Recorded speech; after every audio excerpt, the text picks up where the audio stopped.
Welcome, survivors, to another brutal analysis of the last breath.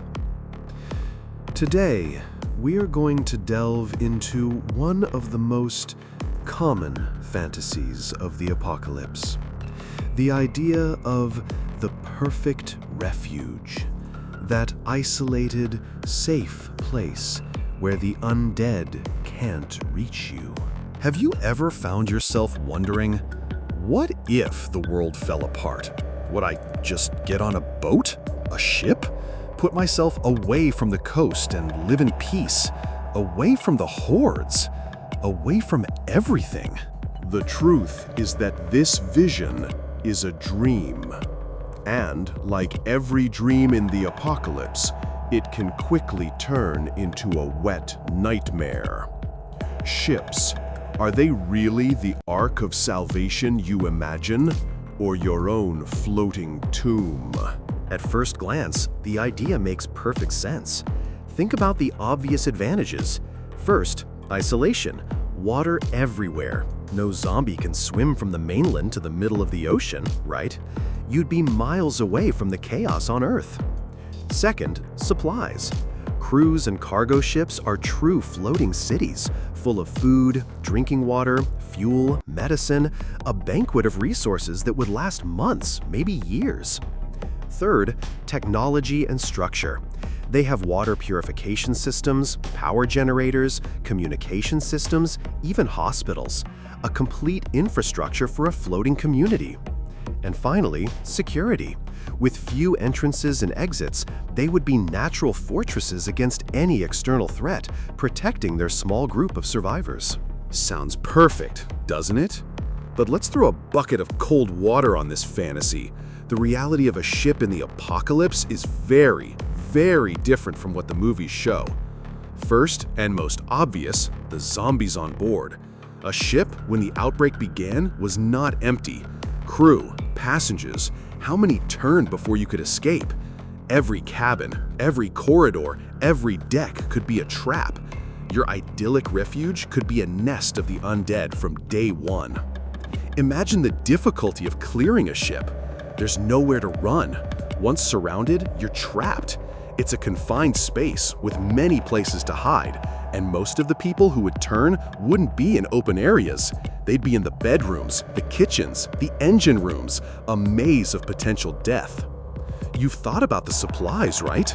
Great, but who's going to operate them all? Who knows how to turn on the generators of a 200-meter ship? Who understands the complex systems of water purification, propulsion, navigation? A ship, especially a large one, is a miniature city that requires a lot of specialized people to function. And even if you find someone with the knowledge, the fuel. Ships consume tons of fuel.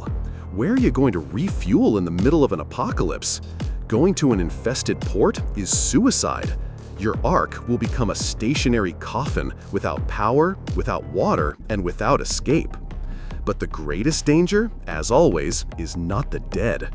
It's the living. A ship, visible from afar, is a beacon. It screams resources to any group of looters, militias, or other desperate survivors who spot it. They won't hesitate to try to invade, and your small group will have to defend a gigantic structure with multiple access routes and blind spots. It's not a one-story house. It's a steel giant that can become a stage for a massacre. Finally, health. Even if you have doctors, life in a confined space is a sanitary nightmare. Diseases spread like wildfire. A simple flu can decimate your group. The lack of functioning sewage, the difficulty of disposing of waste, the ship can become a cauldron of infections.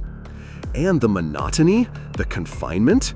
The human mind is not made for solitude and prolonged isolation. Claustrophobia and boredom can lead to madness, to internal conflicts that will dismantle your group even before a zombie arrives. So, the answer is harsh. Ships are not good for surviving a zombie apocalypse. They are complex traps, requiring resources and knowledge that you will rarely have at your disposal. The dream of a refuge at sea is, in fact, the promise of a floating coffin. The real refuge lies in your ability to adapt, in your knowledge and your skills, and most importantly, in the strength of your group. Don't be fooled by the fantasies of the movies. Now, I want to hear from you.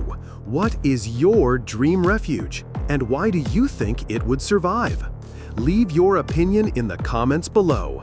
And if this video opened your eyes to the harsh reality of survival, don't forget to leave your apocalyptic like.